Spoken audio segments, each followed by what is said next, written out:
Okay. Uh-oh, he didn't pull up the mic. Uh-oh. What up, yo? What's going on, home skillet? It's all love, man. It's good to see y'all, brothers. All right. Good to see you too, man. Yeah, yeah. Ooh, now we got you on, man. Let's get this thing popping real quick. I'm Donnie B, GotDaBeats. This is Nicholas Baker, my co-host and co-creator of Two Flew West. And we got the brothers on, the three influential brothers that we've been following and been friends with since college, Hampton University. Damon Ricks, Dee Chan, DeAndre Schaefer.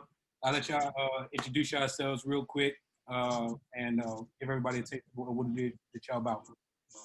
I'll start with you, Mr. Section Leader, sir. What's up, everybody? I'm Damon, aka Skillet. I'm just out here in VA, you know, minding my own damn business. Out here raising my kids, raising my grandchild, you know, trying to be a more beneficial contributor to society. You know, I got some music things going on and, you know, other little things, but we'll get into that. But glad to be here. Glad to be here. Cool. Brother Dee Chan. Oh, yeah, my name is Darren Chandler. Dee Chan is what I go by when I play an instrument or two. But yeah, I've known these brothers for a long time. It'll probably come out that we are all part of the Hampton University marching force. And currently now I do production. I got a little company going on here on the West Coast where I do tracks and things. I've been playing live for many years. So now I'm trying to get into the studio life a little bit better.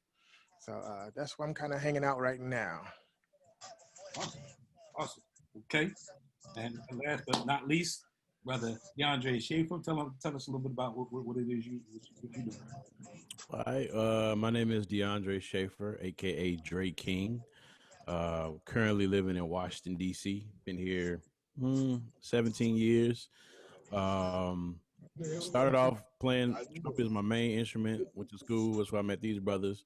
Went to school for jazz. That got phased out. So then I started just hanging out in the computer labs with the music engineers and just kind of got into production that way, like as a bump in the road kind of thing. And I just fell in love with it, man. So that's part of my income. A large part of my income now is producing for different artists.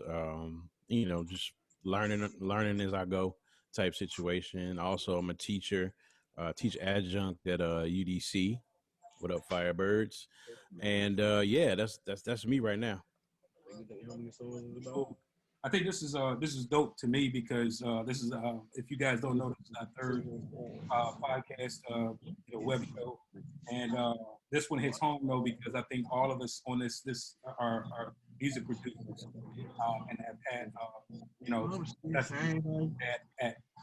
that craft. Now, my first question and first topic with all you brothers is for you. Can you track or talk about what it is your path is in the music industry as far as by way of your talents as a music producer, instrumentalist, if you will, coming up from when we left Hampton University? Like what has been your work?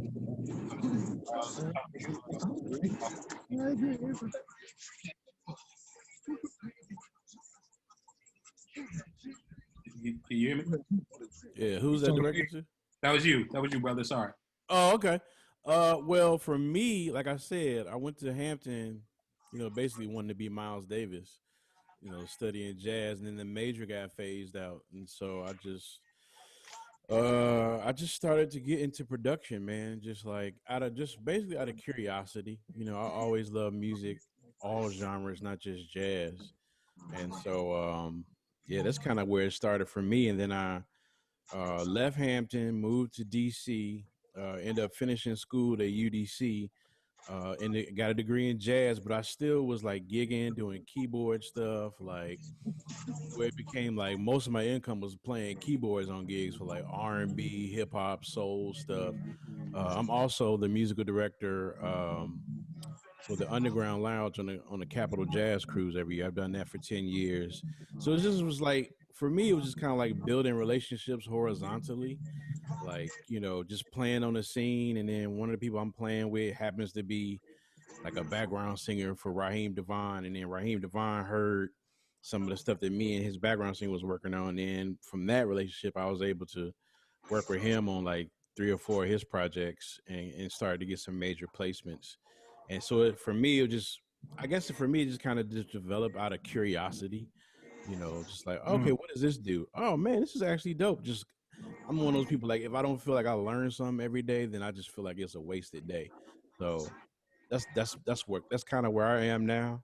And right now I'm just like really curious by EDM, pop music, dance music, electronic music. That's where I'm kind of have my ear now, like, oh, I'm trying to figure this whole thing out. So for me, it's just always the path of learning. You know, I still love jazz, I still play my trumpet, you know, I still do recordings, but it's just like I'm looking at music from a whole, you know, a broader perspective than when I got to Hampton. It was just like I had blinders on, just trumpet, jazz all day. Now it's just more like just music. Okay. Cool. All right, if I can jump in and piggyback off of Dre, Please. coming from Hampton, and it's interesting for me because I was supposed to be an electrical engineer when I entered Hampton. So I switched over to music engineering after talking to another brother, Skip, and that was our section leader. And, you know, that's the brother came in with me, and got turned on to this whole music engineering. And I think at that point in time, I had only been playing keyboards probably about maybe a year, if that. And then when I got into the music engineering, it kind of just, like Dre was saying, just opened my eyes up, and I got hooked.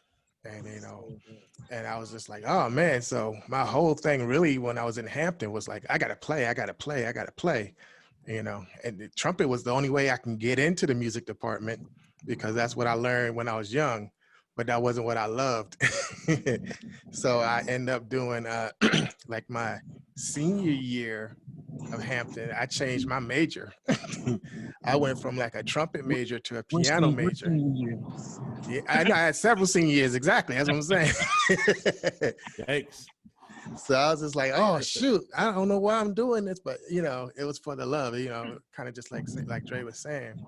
And that just kind of kept me in the groove of doing everything. So I was playing, I played for everything. I played for plays, I played for the jazz group, I played for the gospel choir, I played for the concert choir.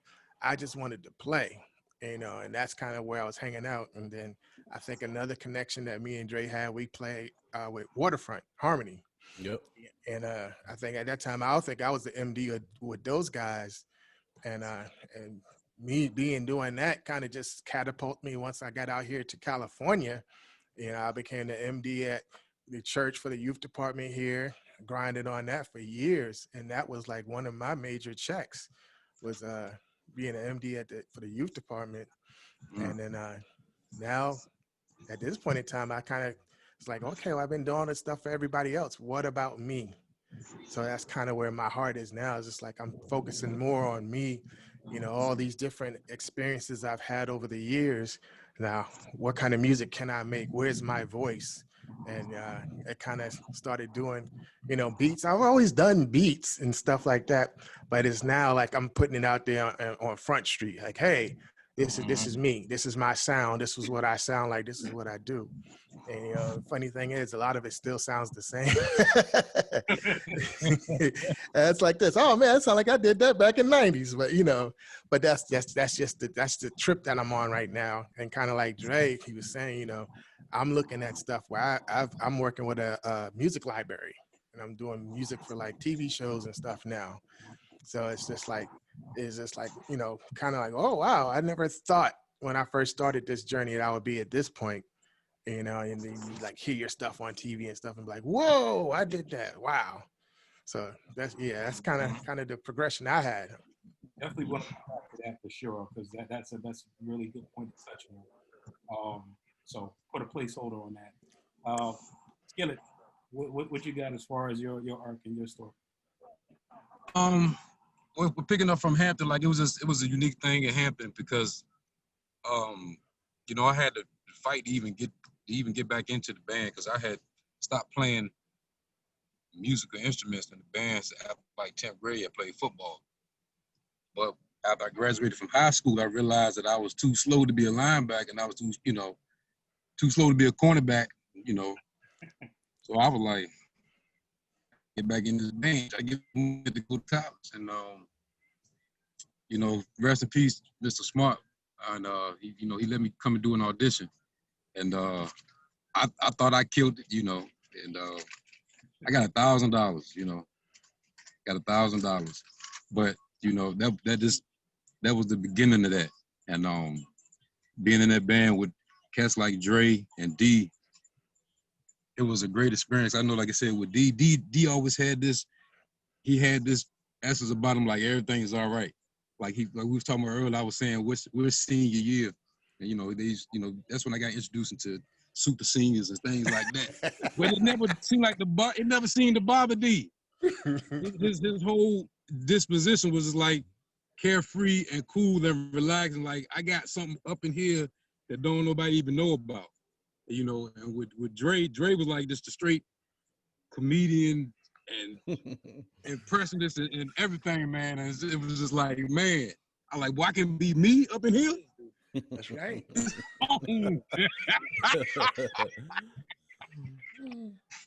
And those guys did a lot of great improvs back then, man. Like I had never seen anything like that from people my age. Those cats were really doing some crazy improvs and stuff. And that influence took me, I became a super duper senior as well. So that was the whole dynamic with Dee, because I graduated in the 9 years. I graduated from Norfolk State in music media. And after I left there, I went to Georgia and came back, and I got a chance to do sound with Fuzz Band, which is a excellent musical group. Some of the people that I went to school with, along with some other people, family members, and it was a great experience. I was doing sound with Fuzz Band, and I also got a chance to sit right in front with people that I saw when I was 17, when I was getting back into music. Now I'm seeing them doing things on a professional level, in front of the crowd, right in front of people. Like you can give them that while you're playing the keyboard. Mm-hmm. And that was a whole different type of raw energy, and you had to bring it. And I'm seeing my friends do it at a high level, and it was like, man, inspiring. And that kind of made me want to really get into my musical thing on the production level like that. I was always producing with hip hop with some, my brothers I grew up with, but like really to expand my horizon on that musical tip and try different things and really think about looking at other artists and seeing their influence. And I never did that, but those cats really had a great influence, man. Actually, right now I'm in my funk zone in the funk element right now. So I did hip hop for a good while. Now I'm doing the funk with a good friend of mine who happens to be the cousin of one of our band members that went to school with at Hampton. So it's like it's always a full circle, and it's just like a beautiful thing, man. This music is something else, man. I always as a child dreamed about doing music, but I never thought I'd really be here. I'm just really getting my feet wet in this whole thing as far as being a musician on the next level. And I'm excited, man. I'm pretty sure Dee and Dre, y'all got some stories already, being up in that room, and you know what I'm saying? But it's just like, it's exciting. It's exciting. Yeah, I definitely wanted to touch on that, man. And then I, obviously let Baker, had the floor as well. My plight with y'all, I mean, not plight, my journey with from y'all is, I mean, probably, I'm not sure if y'all really know, but like me and Baker went to high school together. Like I knew him before I met all three of y'all, and he came a year after I came. So my introduction to Hampton University was, it was ill. It was crazy. It was just straight crazy. Like I had already come from a rigid musical structure with our band director, and our previous episodes were people from high school and talking about how she influenced our lives on a very resonant level. And to go from that extreme to come to Hampton University with people that look like me in leadership positions and was just like the most hilarious, outlandish, but serious individuals and talented. It really struck something in me and woke me up. You know what I mean? I like, I always go back to my freshman year of, and I'm sorry, I gotta skill like I call you the section leader. So the section leader was just like, you know what I'm saying? Like he used to do above and beyond to make me fucking laugh. But you better not laugh. Because if you laugh, I'm telling you, you got to back, push up, you got to garden. It is what it is. You know what I'm saying? What are you I talking got about? that from Dre. Dre would always come around me my freshman year. Wilding out, man. That dude, man. What is the garden? What are you talking That about? is a funny dude, man. The game before when we played at Giant Stadium was probably like my make or break time at Hampton University. It literally changed me to my core of who I am as a person. Because literally, right before we getting ready to get on the bus, to get, you know what I'm saying, like y'all don't know, and I'm gonna speak on this lightly because I can't really say all type of stuff. But like rookies had to do rookie stuff. Like we had to get on the bus, we had to take care of everybody, make sure everybody good.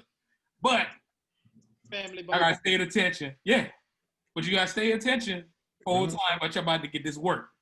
That's and right. literally, Damon and Dre, the main two people, and Raheem, aka Rollo, dead in my face, yo. Like said some of the most funniest shit I've ever heard in my entire life, and I'm like dying. I had to keep a straight face.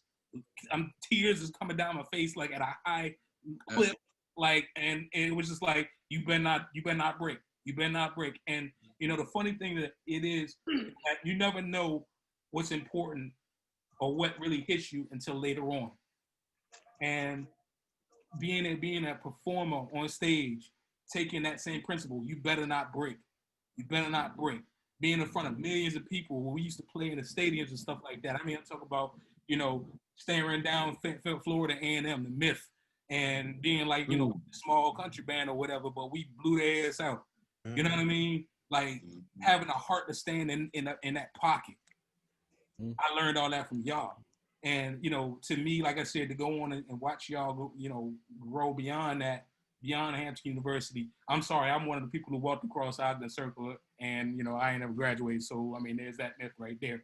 But what I'm saying, I got to say is that taking away, the thing that I take away from Hampton University is I learned my endurance, my patience, and my ability to persevere from y'all and the rest of the Hampton, the Marching Pirates and Fuzzy Wednesdays. Shout out to Fuzz Band. Shout out to Waterfront Harmony. I learned all of that from y'all, and I go without saying, y'all impacted me tremendously on everything that I do, and that's why I don't know how to give up, flat out. And I'm gonna just leave it at that. Turn it over to Baker. That's what's up. Took a lot of the words out of my mouth. Definitely like some of the same experiences. Like you said, coming after that year after, I don't know. He had already told me about being in the force, so I was like, well, that's happening. That's going down. I wasn't sure where I was going. I came and did a high school day, and it was like, it's going down. I'm done. I'm signing up. Where I sign up. And like, I remember getting there, and like you said, just watching some of the upperclassmen there and like how they handled themselves, the musicianship in the band, that's a whole nother topic. That was just like, kind of like you were saying, like cats my age or a year or two older doing some of the things they was doing. I'm like, damn, like, what am I doing? You know what I'm saying? But also, finding yourself having fun with it, enjoying what you're doing, making it fun for others, like Dre and Skillet, like definitely, like y'all two joking on people, like that became a thing that I definitely did as well. I did it in high school, but y'all took it to a whole nother level. And like one of the things I remember to this day, this long ago, y'all said my man Simeon Head looked pregnant. And he had a head like Craig Haywood. Hey. I remember them jokes right now, like to this day, right? So like, you can ask. Years after that, I was in there trying to live up to the same legend. give people the same laughs that y'all did, man. But I think moving like forward, like thinking about Skillet, like you said, seeing people on stages, seeing people do work, like being in a band myself on the stage, being in the studio, like definitely putting in work. Dre, man, it's a show you did. I don't even know how somebody got it. I feel like it was on a CD. It was that long ago, but you sang or you played a Billy Joel song, "The Way You Are." Yeah, I wrote that. And you was like, this my song right here. And you was like, this one of my favorite songs. And you played it and you sung it. You sung some of it too. And like, I just remember being like, I know that dude, right? But we all listening to it like we fucking fans right now. Like, you know what I'm saying? And I don't mean like, just because I know you don't mean I can't be a fan, because I definitely am. But I'm like, those moments happen a lot where it's like somebody either I know on this call, somebody I know from HU, the real HU. You know what I mean? That I can be like, damn, I know them cats. You know what I'm saying? I know them, like what they did.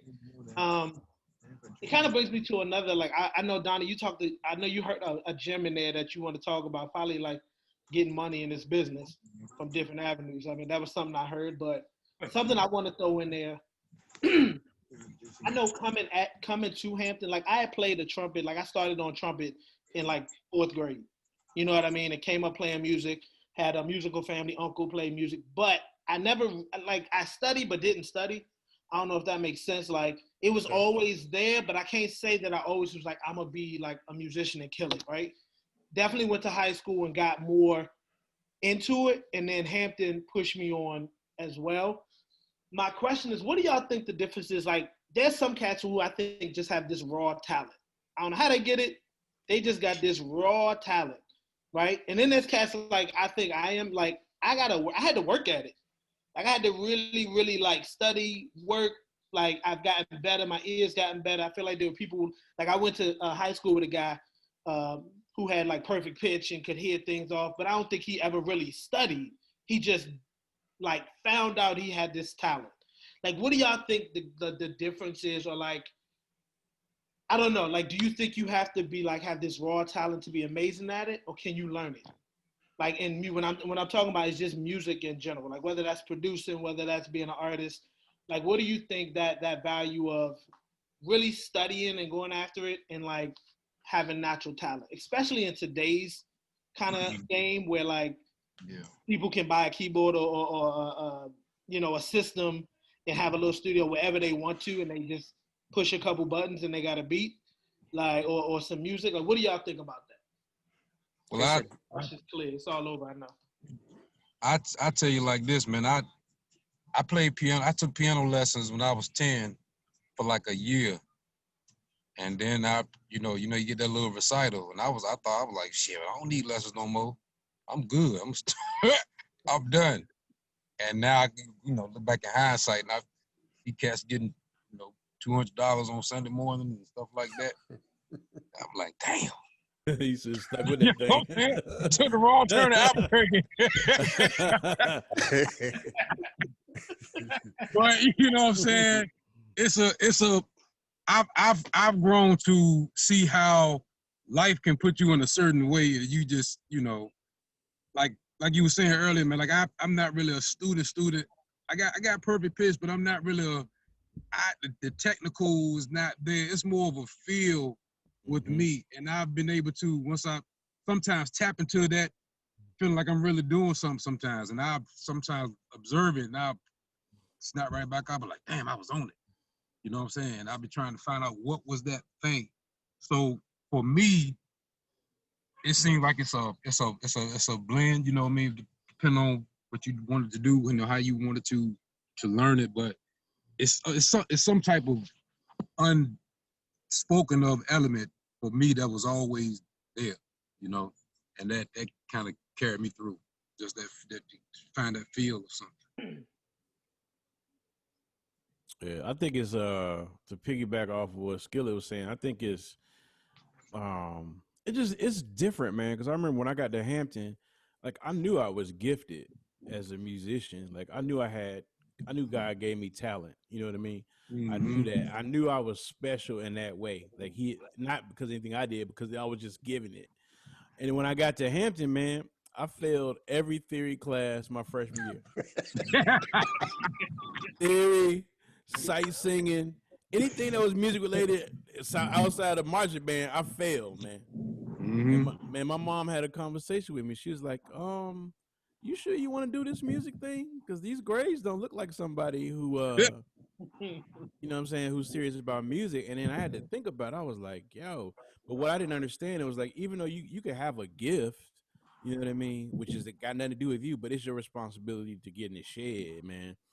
And Mhm. like that next semester, bro, like it hurt me, bro.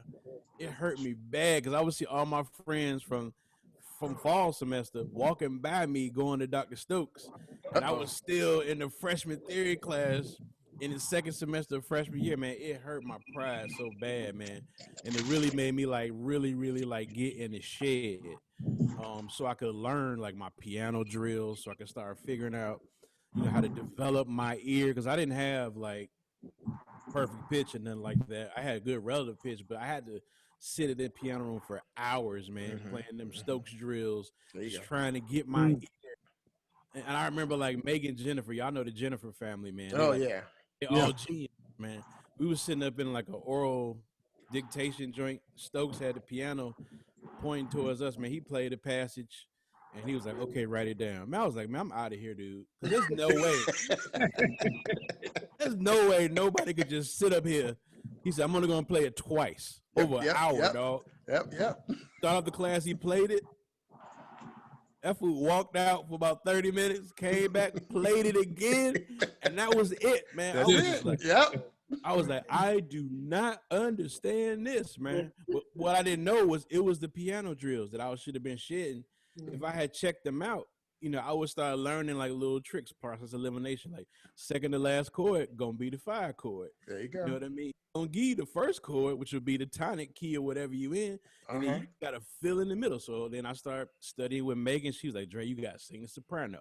When he plays it, just remember that soprano melody. And then the second time around, sing the bass. And then the middle will be, process of elimination." There you go. So it was like little skills and techniques that I had to learn.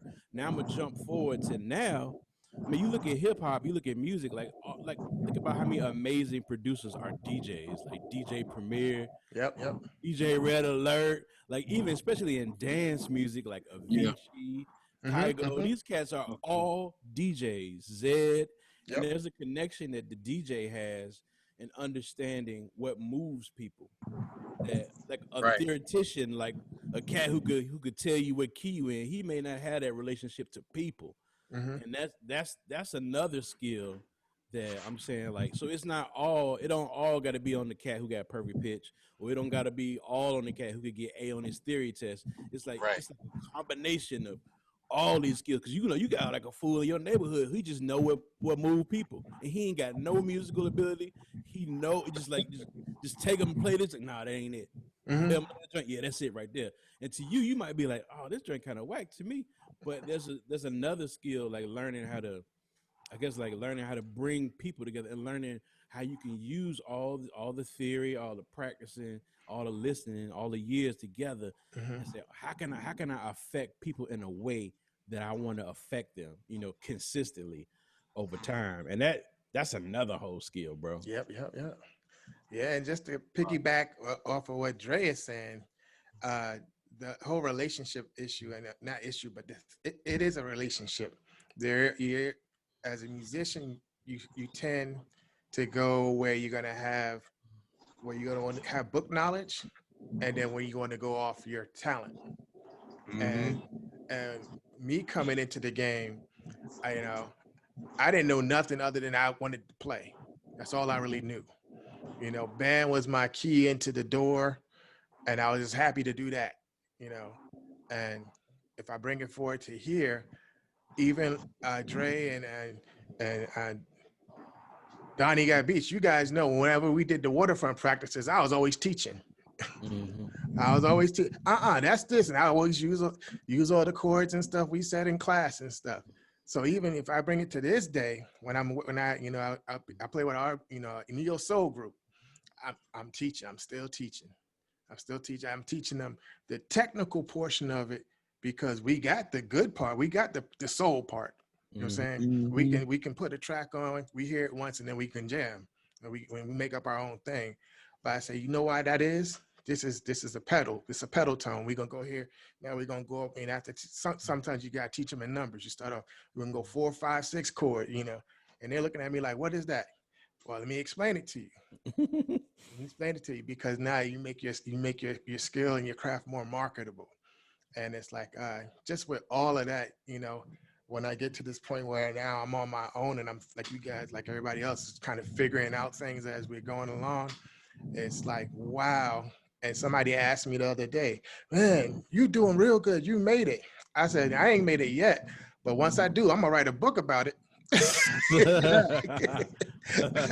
I ain't lying because, I mean, it has to be put out there. It has to be demystified. And I think a lot of times stuff is shrouded in mystery, and it doesn't have to be, And if I can speak the language of the musicians as well as the people that are technical, then maybe I can be the bridge of that gap, and that's kind of where I'm hanging out a little bit. I'm always trying to teach. I don't want to be a teacher because it's way too much responsibility. But just give in us that, the title of the book right there. Huh? Is that the title of the book? Mr. I peeped it. You gotta give him some credit. You gotta take that 10%. There you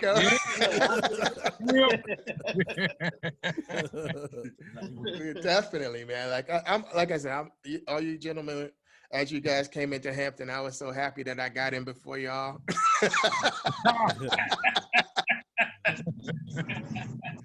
I said, man, Dre came in. I said, this dude is off the Richter. It's just like he was playing trumpet. I was just like, yeah, I just know how to read the notes. This dude over here playing all types of licks and stuff. And then he'd be able to make us laugh. And we the section leaders, and we like this dude making us laugh. Man, we just gonna run just for GP. We gonna make him run we gonna run and make him run. That's the stuff we used to do. That's what we had to do with Dre. We just gonna run because we gonna make this dude run. Because he got us all laughing.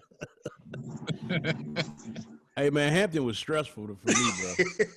and honestly, when I got to band, when I saw y'all, man, it just made my heart happy, man, because I'm an only child, come from a single parent family, like real sheltered Christian background.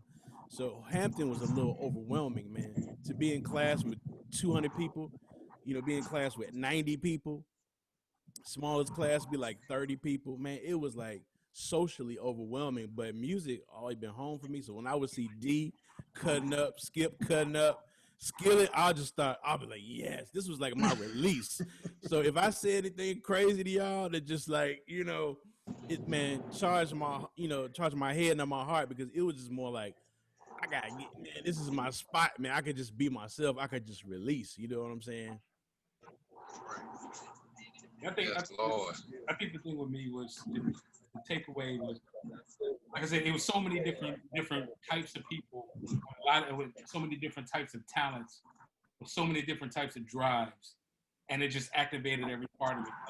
Like, leaving Hampton, it put me on a direct path. Like I knew what I wanted to do when I left.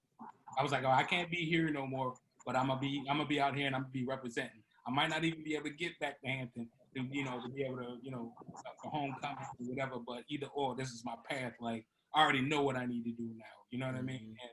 And it was hilarious. I mean, the laugh sessions, the life set, like, there's things that's like, I still talk about to this very day. I remember like it was just yesterday, and it was just like, Jesus, like these are fundamentally part of who I am as a person.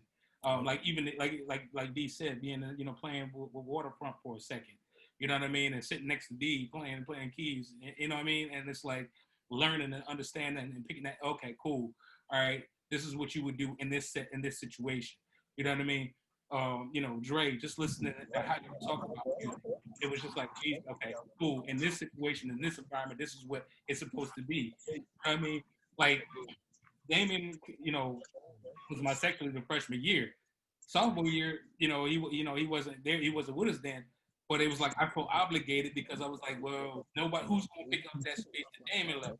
So I'm immediately writing, you know, fanfares, you know, T2 and all of these other things, you know, based off of his vision of what we were supposed to be, because he didn't have that. So it's like, okay, cool. Well, somebody's got to do it because it was that awesome. So let's do it and fill that gap. You know what I mean? So it's not nothing else. But I'm telling you again, it goes back to how much I loved and respected you guys, each individually, that you guys activated parts of me that was just like to stands to this day. And I'm like, no, at the end of the day, when I'm working with this artist over here, I'm like, no, you need to do this.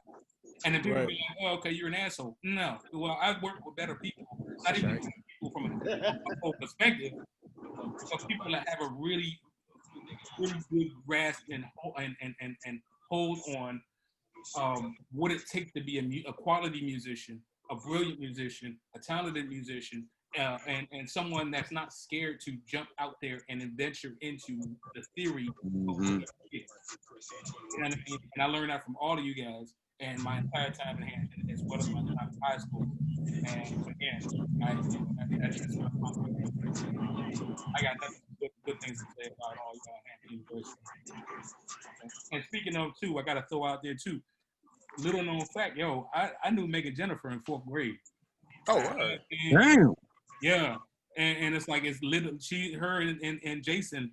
I've known them for years. You know what I mean? And even to this day, I very rarely talk to them. Them like my brothers and sisters.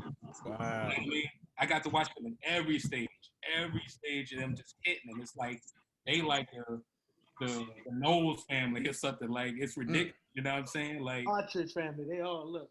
like, you know what I'm saying? Like Shade, like Shade, Jennifer out there now. I'm like, oh my God, like Hey, Ted, Mom. Jason, All of them, man. and take 12. right. They like the Lakers now, like the Lakers, like this roster, like they got a whole extra starting 5 on the bench. Wait, nigga, for real. Yo, speaking of which, like, and it was funny too. I'm like seeing, you know, Megan Jennifer put up a post like a couple weeks ago, talking about Alicia Keys singing the national anthem. You know, no shots out, but she was just like, her post was like, it hit me in my heart. Like I was like, that's exactly what what I expected Megan Jennifer. Basically, she was saying to the effect like, Alicia, why is Alicia Keys always flat? Like, Yeah, I've seen that. and it was just like, Megan Jennifer said that. Yeah. You know what I mean? And it was true though. Like, But see, that's the thing. That's the thing about like cats like Dre and Dee and Dwayne and Megan and Jason. It's like they set the standard for you. You had you felt like, well, I hope they like this. Right. I hope they like what I'm playing. Like, and in the back of your mind, you thinking like, man, do they respect what I'm doing? You know what I'm saying? And that still ain't left. You know what I mean? That's the wonderful part about it, man. That still ain't left. Like I'm still fans of these cats in that aspect, man. Like it's amazing. It's amazing. Look, you set some standards in that band too. Yeah, absolutely. I sure did. Picking up that sousaphone, I heard what you did on there. I was like, oh God, how am I supposed to? If I can get out these few notes to get talking started like he did, I'll be okay. Like, can I match that? Like, God damn. Like that freshman year, Pastime Paradise, bro. That changed my entire look on. I thought the tuba was just supposed to be just a little, you know, big nigga instrument. Like, you know what I mean? Like, it's just, oh, we just supposed to play these big, robust notes and just keep it moving. But you painted it like hella pictures, bro.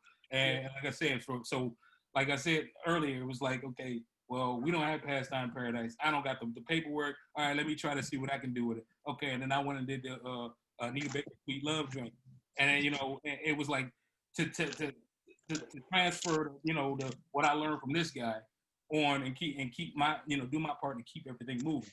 You know, like in the moment, I guess I got to ask you straight, you know, like, what was your thought process when you did Pastime Paradise? Like, what made you think to write that for you know, Lowdown? Man, because it was a funky song, you know.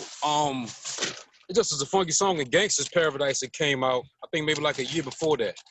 Coolio. And I was like, I bet you cats don't even know about the Stevie Wonder real version. Mm-hmm. And I just wanted to, I know we were playing Norfolk State that day. Matter of fact, that was the last Battle of the Bay of Foreman Field. Yeah. Mm-hmm. You know, I remember cats talking a lot of smack to me, you know, because I'm from VA, and it's like, you know, every time you go home, that was one of the things, especially like the music club, like, man, ooh, they gonna tear y'all ass up next week. I'm like, shit, now I got something to do with it. I'm like, shit, I'm from IC Norfolk, baby. So I was like, man, we're gonna do a song and put that shit in about 5-part harmony for tubas. I was like, I wonder if they ever did anything like that. I don't know. You know, I was like, let's have a bass line, 3-part harmony on like a piano or some violins, and then the solo. And let's rock it. And let's do, you know, 2 parts and all that, and go back and let's make it a whole song like a tuba orchestra. And let's go for it. And that thing came off, man. Y'all brothers was humping. Y'all was humping, cause like, I mean, I think we tore new one up in North State that day. Oh yeah. That dome. When tubas bought harmony, they didn't know what to do. They go to tuba fanfare, and we'd be like, "Sweet love," and they'd be like, "Oh Lord." Like, come on, man. What are we And doing? Everything. I got everything. Hold on, fella. So you know, like legit, people took, you know, our Transformers, right?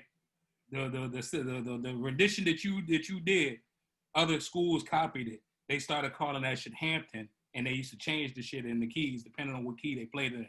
I started getting hit to that like 2 or 3 years after I left, and people were like, oh, that's Hampton in you know, B flat, or Hampton in F, or whatever, and it was like, wow, seriously, you know what I mean? So damn.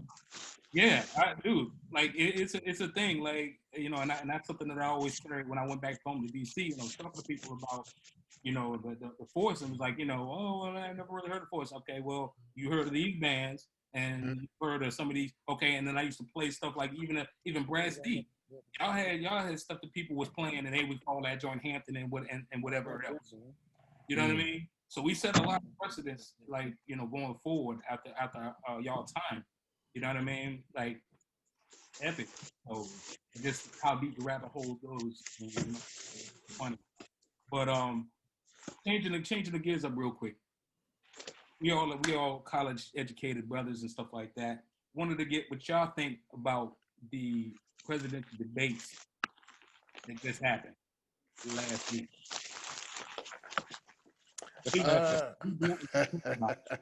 What is your thoughts?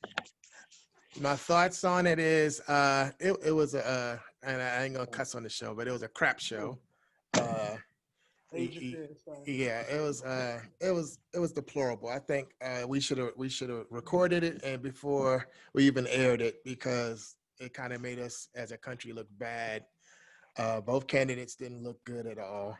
I don't think they even spoke to any of the issues that we had on the table. And it kind of was just like a little, it was a meme somebody put out, and it was like 2 little Chihuahua dogs, and they were barking and barking. Neither dog either made a move to bite the other dog, but they were mad at each other, and they're just barking. And then it switched over in the middle of the meme to a guy hitting his computer, and it said Americans.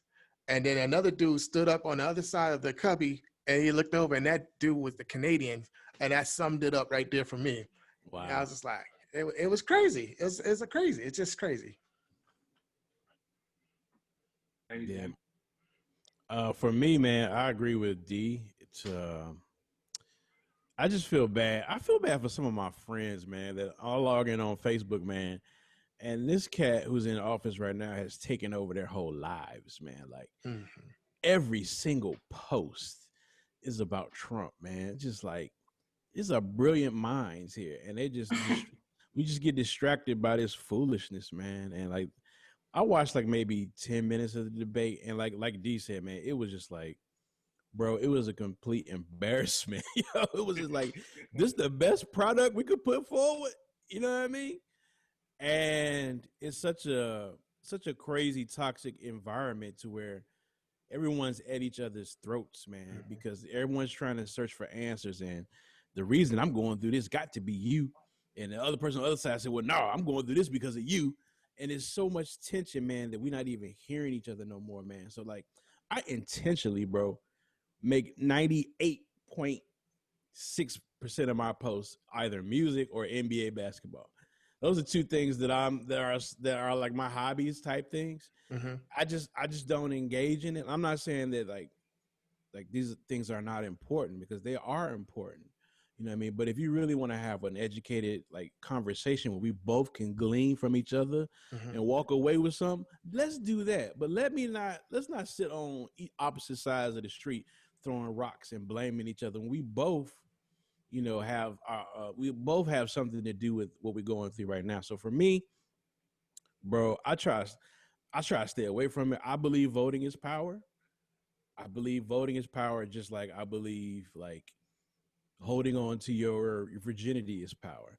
Mm-hmm. But you know, once you give that away, you cannot guarantee that you'll have a committed relationship. That's my thought of voting. Like I think it is important, and I think you should vote. But I think that history has shown us that those who vote with their dollars are more guaranteed to get what they want than people who just block together and give people their vote without even demanding anything in return. You know, it just to me it does not add up. Now I do vote. There have been elections where I did not vote, but that's on me. I do what I want with my vote. It's my privilege, my right. I consistently vote, and this is one that I think we all should vote in. But we also should just be honest too. Like a lot of this, like beating the crap out of each other, man. As soon as you log in 6 o'clock in the morning, hey, are you registered? Are you registered? Just be honest, yo. Just say like, vote for who I'm voting for. Your vote don't matter unless you vote for who I want you to vote for. Because you saying vote. What if somebody voting and they voting for somebody you don't like? Then there's something wrong with them? No, they're exercising their right as well. So my thing is just like, man, I try not to get taken away by it. I understand the significance. I understand what our ancestors have done so that we can have these rights. But I just try to take it a step back further and be like, okay, I'm looking at it from a larger portion of it, the bigger picture. And I'm saying to myself, okay, we've been here 400 years. You know, even when we wasn't voting, now we're voting. You know what I mean? Okay, at the time we weren't voting, we were 0.1% of America's wealth. Now we're voting, we're 0.1% of America's wealth. Like, why you beating me up, man? Yeah. It's the system we're in is just absolutely nuts. So I try to, for my sake, for the sake of my health, and just for the sake of variety, I just make my posts about music, something. And if I'm making fun of anything, I'm making fun of myself. I'm making light of myself, something that I messed up on that I think is funny. Because it takes us away from each other, man. You know what I mean? It disconnects us from each other. It divides us. And then like after the election, you exhausted. Then you got 3 months going by with the first term of the president. You just let him do whatever you want because you're tired, man. Mm-hmm. So I know I said more than I probably wanted to say, but I think you should vote. I'm going to cap it off with that. I think you should vote. Vote is power. It is power. Just like holding on to your virginity is power too. And just because you give it up don't mean you're going to get what you want at the end. That's all I'm saying. Don't lie about that. Yeah, I didn't see the debate, man. I just, you know, I cut hair during the day, so we was at the barbershop. They were just talking about it all damn day, you know. But I just found it funny that he said something about clown. I guess Joe Biden called the guy a clown or something, you know. And then we started thinking about Martin, and I think when Big Red was on the Christmas special, he was like, "Find my baby clown."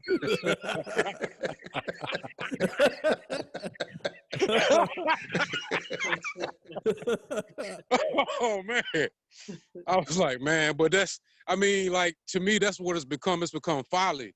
You know what I'm saying? Like, you know, and like Dre was saying, like, even before I knew how to vote, there were still some things in society that still hasn't changed to right now when my children are able to vote. But even back then, there was a way certain things was carried that made you at least believe in the process or believe in the system or believe that, you know, hey, you have somebody respectable that's representing, you know, where you come from. But like right now, it just, you know, it just seems like America is looked at like the laughing stock right now. Like everything is just straight comedy. You know, everything is comedy from other people's eyes. I'm not sure if that's true. I haven't been, you know, around the world and you know, found out or whatever what people think, but that's just what it seems like to me. You know, from what I'm looking at. You know, I don't try to watch too much of it, but when I see it, I'm like Dre, I'm like, I'm cutting this off, man. I'm about to watch some more. Oh, girl, you know what I'm saying? Yeah. It's funny. I mean, I did see it. It's weird. I think it's in my view. Sometimes more than I want. Like currently, like I'm an admin at a charter elementary school. So like a lot of conversations come up, like with what are we gonna say to the kids about it? Like what is that gonna look like? Conversations about different things that happen in society now, social injustices, all those type of things are always like conversations that's top of mind. So when we think about this season of voting and like teaching, younger kids just about the power of voting, kind of like Dre, what you were saying, just in general, the power of it, not even who to vote for, just hey, there's power here. Here's how we got here. Here's how it works, type of thing. And then I have a lot of friends who do have like different thoughts on different sides of whatever. And what I see is the divisiveness, like you said, like if you voting for one person or if you believe in one person, it can literally make people like stop talking to each other. That's Like, crazy. that's where we're at now. We're at that point where people like, if you make a post and it says something in favor of someone that I don't rock with or like that you don't rock with, all of a sudden it's like, oh, I can't talk to that person no more. I don't want Can't be this friend. Yeah. I don't want to hear nothing you got to say. And like, I get it. Some of the topics are very like, hard to hear sometimes in the debate. Hearing them say like, when they asked Trump to denounce white supremacy and he didn't directly, that was hard for me, like to hear. You know what I mean? Like it was just like, wow, like he couldn't do it directly. Got it. Again, that doesn't mean if I have someone who approves of some of the things he does that I'm about to be like, oh, we can't talk now. I actually become more curious because I want to talk to you about it. Let's talk. Now, I actually respect that. If that's how you really get down, then like you tell me up front, I'm like, okay, cool. I know who you are. It totally is what it is. That's what you believe. Yeah. Cool. Let's talk about it. Let's have a conversation and figure it out. Sometimes you can learn something from me. I can learn something from you. Whatever it is, don't mean I'm agree, but it don't mean we can't have a conversation around it. Exactly. That's right. That goes back to what Dre was saying, is that we're not listening to each other anymore. It's like the listening has stopped. Once you have this certain flag up or this certain status or this certain post you make, if you make that, I can't hear you no more. Right? Right. Just as bad as the political climate is right now. It's like, we were talking music a couple episodes ago. We talked about Cardi B and Candace Owens, right? And like Cardi B is not a politician, right? In any shape or form. But she was speaking her piece. Candace Owens from the other side didn't agree. But they started tearing each other down as two black women on social media. So now it's not even, y'all not even getting your points out. It's now who can tear the other black woman down more. So now what have we really achieved in this moment? Two black women tearing each other down on social media. That's what's been achieved when that happens. It just perpetuates that stereotype. Exactly. So like that, like it's real hard to see that, like you said, it's tearing us apart in ways that we're not realizing anymore. So. Yep. Yeah, I don't know. I think for me, I've always just kind of been aloof, I guess. I mean, not from a political standpoint, but I've always kind of just believed in what I believed in, and just, like I said, I respect everybody else. Like that's what you want to do. All right, that's cool. You know what I mean? And a lot of people have taken issue with that with me as far as my lightheartedness when it comes to that. And I don't mean it in a negative way. I mean it like sincerely, like you said, as far as what it is. That's what you believe. That's what you believe. Yeah. Who am I to shake up your house or talk about how you was raised, and so forth and so on? That's what you believe, especially if that's what you're saying. And I'll share this little situation too. So like after I left Hampton, I moved back to DC, but I was working at the Coast Guard U.S. Coast Guard headquarters, and I had a senior level employee. Like, so every like Tuesday and Thursdays, we used to play basketball in the mornings before shifts, and so we was playing basketball with like a senior member of Coast Guard, and we was playing, and it was like the shit was tied and so forth and so on, and like a ball got stolen, and I struck, hit the streak up the court. Somebody threw the ball at me. I caught the ball, did the layup or whatever, whatever. We wound up winning. But the senior level guy, and obviously I can't say his name. His first thing that he said, and he was a non-person of color. His first thing he said was, after the game was over, oh, you had to dunk. Why you ain't dunking? You know what I mean? And so, I mean, immediately with my sarcasm and my banter, I was like, because I didn't eat all my bananas this morning. Like literally, you know what I mean? Like I had to get them. You know what I mean? And it wound up being one of the things because it's like really that's what you think. Like, you know what I mean? Like, yeah. And it's like veiled shots I don't respect. You know what I mean? But I'm used to them. You know what I mean? And so it's just one of those things where it's like I respect people for being who they are. If you don't like black people, you don't like black people. That's cool. Just let me know so I don't have my kids around you. You know what I mean? Or keep people I love around you, or so forth and so on. The worst case scenario, I mean, outside of, like I said, I can't control anybody else than my kids. You know what I mean? If you want to be around people like that, that's cool. That's on you. But my thoughts are my thoughts, and my thoughts and my beliefs are my own. And I just want those to be respected, just like you would want me to respect your thoughts. You know what I mean? And so when we look at this political landscape, like I feel for Joe Biden, especially in the debate. Like I got this thing with Trump. I think Trump painted himself in the picture that he's, that people holds him. You know what I mean? And when he started talking about, Joe's son, it's like, come on, bro. Like we talk about this man's child on, you know what I'm saying? Like, and going hard in the paint with it too. You know what I mean? So like, I don't want to say you deserve what you get, but karma is real, and that's my belief. You know what I mean? So immediately following the debate, then it's like, oh, president gets COVID. I'm kind of indifferent about it now because I'm like, well, I mean, if it walks like a duck and it quacks like a duck, then it ain't a raccoon.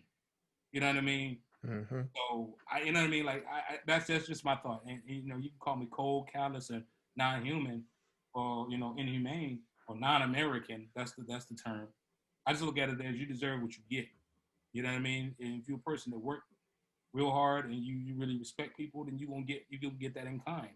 And if you just a miserable person and a person that likes to tear people down, then you get that unjust too.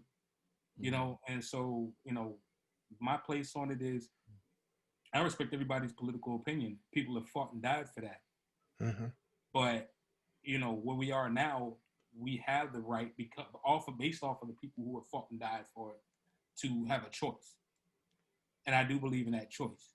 So, my choice is my choice, just like everybody else's choice is their choice. And I don't fault them for that. That's just your choice. That's what you believe in. Cool. And I'm good to leave it there. And I wish more people would take that tone and that stance in it so that we can all start to repair the damaged relationships that we have with each other. And that's just my belief. Yeah, live and let live. And find common ground. Platform too, man. The platforms that we address our issues on, they kind of let you know whether or not people take you serious or not. Like, no disrespect to Cardi B. Like, I like a lot of her songs, but she don't speak for me. You know what I mean? Why you go to entertainers to represent my viewpoint? That means you don't take me serious. That means you think I'm a child. Mm-hmm. And like, even like having these things happen on social media, everything is based off of likes, hearts, cares, wows. Like, it narrows the debate field to the point of like or dislike. Mm-hmm. And I think that's kind of contributed to where we are now. Like either like I'm in love with it or I hate it. It's like there's no in between. You know what I mean? And for me, that just makes it. Yeah, it's just like, you want to have a serious conversation with a significant other and they invite you to the movies. Like, what we going to figure out here at the movies? We need to sit down and like really You need to hear what I'm going through. Like, okay, well, I just feel like, I mean, even goes back to like when Nixon lost the debate to Kennedy, because this was Mhm. like the first debate that was aired on television. Nixon didn't want no makeup. He went out there, he looked overweight, he looked sweaty. Kennedy was like this handsome cat, you know what I'm saying? Mhm. Ivy League cat, and he won. And a lot of that is based off of parents. So a lot of the decisions that we're making, a lot of even the context of these debates are not centered around our issues, man. And Yeah. Yeah. that's very frustrating, man. We're more than concerned about who's one up in the other. Oh, he called him a clown. Did you see that? Meanwhile, Flint still ain't got no water. How about that? That's not an issue. That's not important. Brothers getting gunned down every day, man. And we just, black people, man, I don't even want to even begin to speak about the trauma that we go through, man. The stuff that we just have to swallow up and just go to work and be like, oh, how you doing, Mr. Johnson? You know what I mean? Yeah. Like, Yeah. Yeah. every day, bro. Yeah. Don't get me going, y'all. That's why I try to stay with the music. Let the Lord reach me through that. You know what I mean? Cleanse me and like spit it back out to whoever wants to, absorb it. And man, like I do vote, but I'm just like, man, I can't like Skiller was saying, I can't ingest that regularly, and you expect me to function. You know what I mean? Yeah. Right. Yeah. Right. And I think a lot of it is definitely like Dre is saying, it's the communication. I don't know if anybody's ever really noticed that during this whole pandemic, sheltered in place, we've lost the connection of communication. Yep. You know what I'm saying? We are on our phones, but that's not necessarily communicating. So it's not strange to me that people want to congregate together. You know what I'm saying? Because there's communication that needs to happen. And when we don't communicate, that's when we don't get our point across. So that's when we don't see eye to eye. We don't really have these meaningful conversations of, why don't you like ice cream? Well, ice cream gives me gas, Right. But since I've never said that, I don't like ice cream, then you hate me. You see what I'm saying? Yeah. We don't have those meaningful interactions, those communications. And I think that the whole COVID thing is just putting a magnifying glass on the whole thing. It just magnified the whole that we've gone away from communicating. We just do what the heck we want to do, and it's a shame. I think a couple of silver linings in it. You know, you know, at work we're in little micro groups, and we're communicating. It's the most I communicated with the people I work with ever my couple years in my job. But I've learned people's spouse's name I've never known. Wow. Yeah. Yeah. You see what I'm saying? Yeah. But I would never know that if this pandemic didn't happen. I would never know people's spouse's name. I wouldn't know their children's name. I found out that my daughter and one of my coworkers are in the same class. Our children are in the same class, and they were partners. But I would never know that. You know what I'm saying? Because we don't communicate, and that stuff is totally lost. So I mean, if anything we need to learn is learn how to communicate. Yeah, we don't have to agree. I'm all for not agreeing. I think that's just a whole nother building block of getting to know a person is when you don't agree. you know, but the communication is what's lost. Yeah. Yeah. True indeed. It used to be fun to communicate. I Oh mean, yeah. we used to think about, could I talk to somebody across the world and see their face like this? I know I did. Just had dreams about it from just watching Jetsons and Star Trek and stuff like that. And like now that we have that, it's almost taken for granted. Mm-hmm. You know what I mean? I know, it's good seeing y'all brothers. You know what I'm saying? I don't know what the daily rigmarole or what everybody has going on, if everybody will have a chance just to reach out to every single person that they like to speak to. Mm-hmm. You know what I'm saying? But like little moments like this, I really appreciate this because it lets me know that somebody left an impression on somebody else. And we want to keep something going somehow, some way. You know what I'm saying? Like at the grassroots level, that's like that's as good as it gets. I went out to I went out to a marketplace today in Richmond. They had there's a 50-year-old farmers market expo type of situation. It was 50 years in the making, black-owned businesses out there, and they had shut it down for like the last 3 years, and they brought it back this year, and to see people out there just fellowshipping. And I was out there since like 7 o'clock this morning. When I started this interview, I was still riding back from Richmond. But it's just like, it's almost like everybody was happy to be outside just talking with people, just talking, you know, just not about issue, just how you doing? Oh, that's a pretty baby. Hey, I like that dog. You know, just regular conversation, you know? And I truly miss that, you know what I'm saying? So, you know, it's good to see y'all brothers and talk with y'all like this, man. You know, this is what's up. Yeah. I agree, man. Like, definitely good conversation. Need to do more of it between everybody. Like y'all said, man, people just don't communicate anymore. We all know politics is politics. Like sometimes when you say it's all politics, you know, oh, it's a game. You say that shit at work, you say it in different realms, you be like, it's all politics. So we know politics is a game, right? It's almost like WWF or WWE, where they had like storylines and like it's doing this storyline and getting up there like, listen here, brother, and doing all the talking, whatever. You know what I'm saying? That's what we looking at. You know what I mean? Like at the end of the day, if people don't talk and communicate with each other, then we won't know the real problems that's going on. If it got to start at way smaller levels right now. The presidency is for show type of thing. You know what I'm saying? It's not, work isn't getting done that's going to represent problems or issues or things that we really want to see happen right now.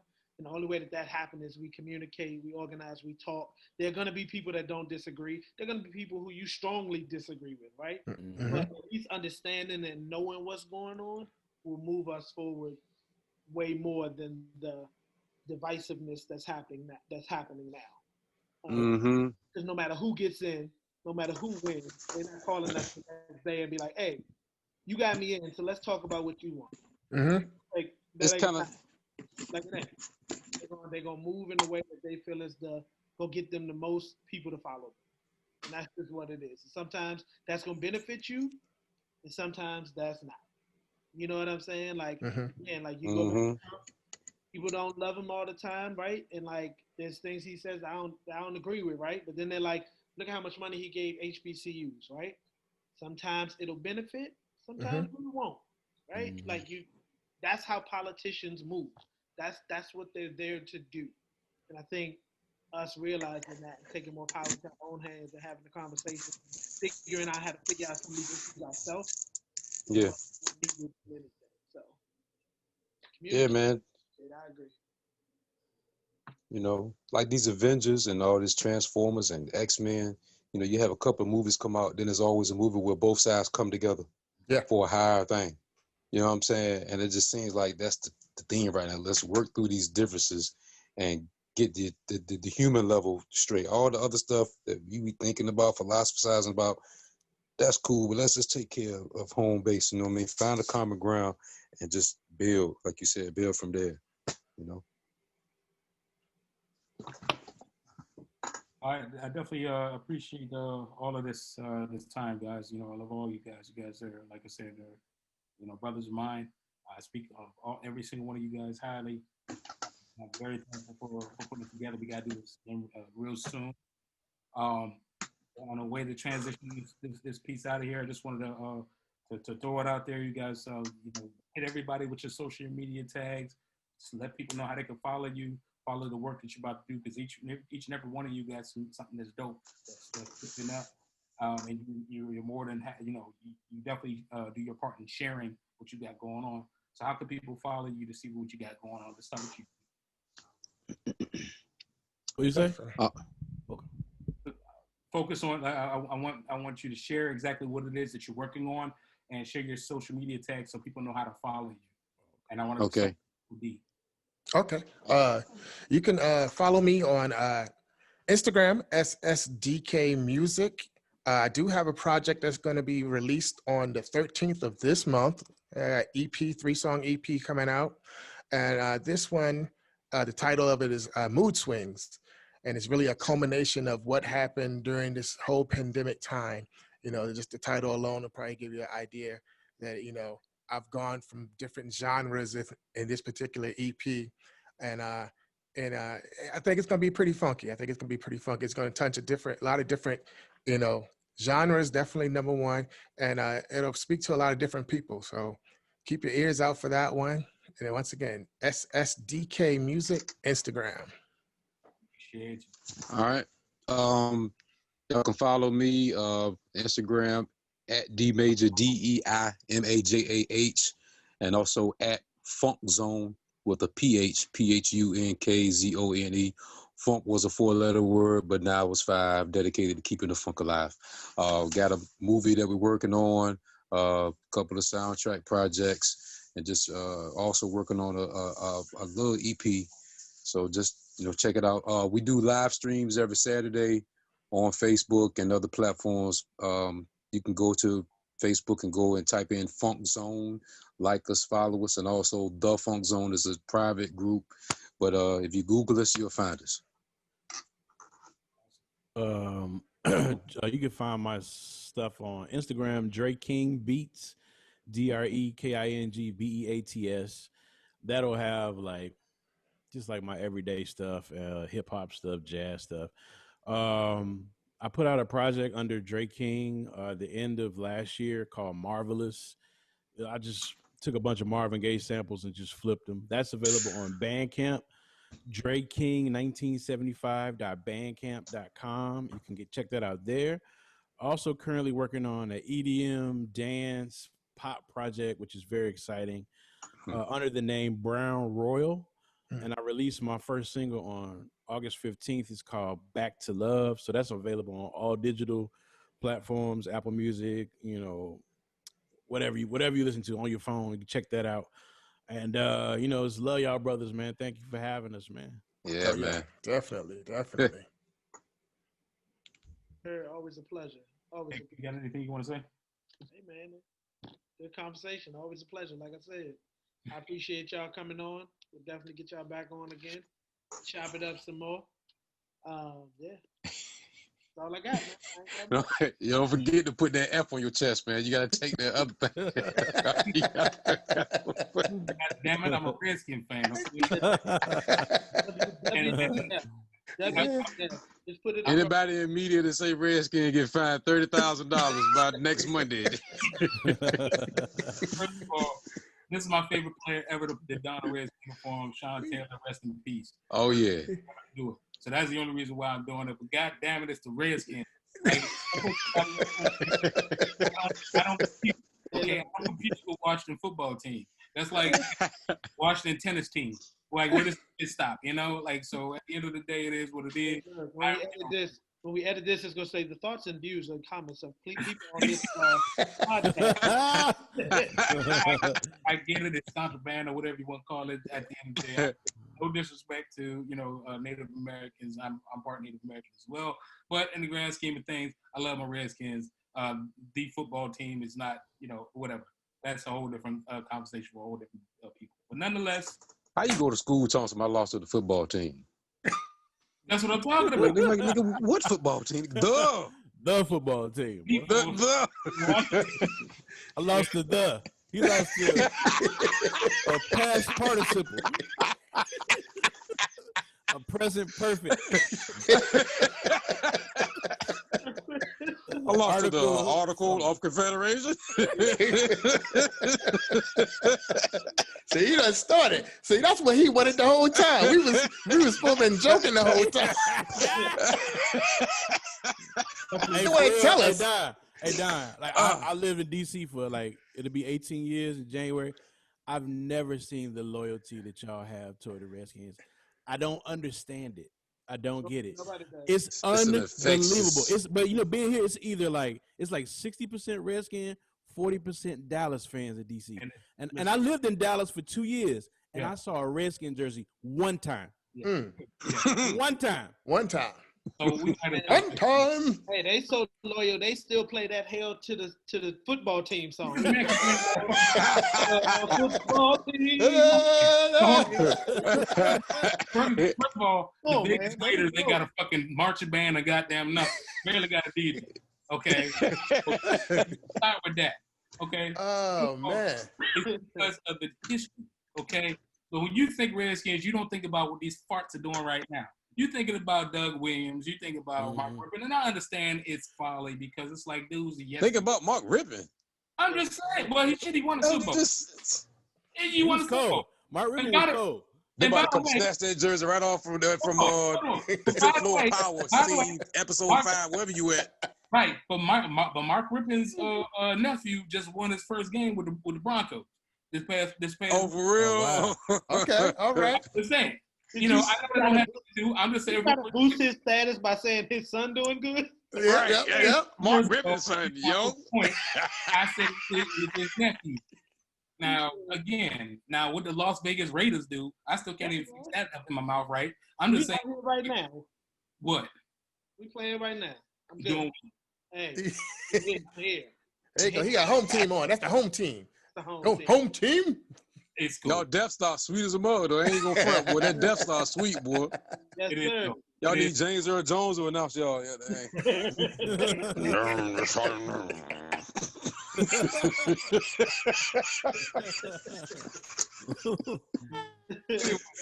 They come on marching like Korean soldiers.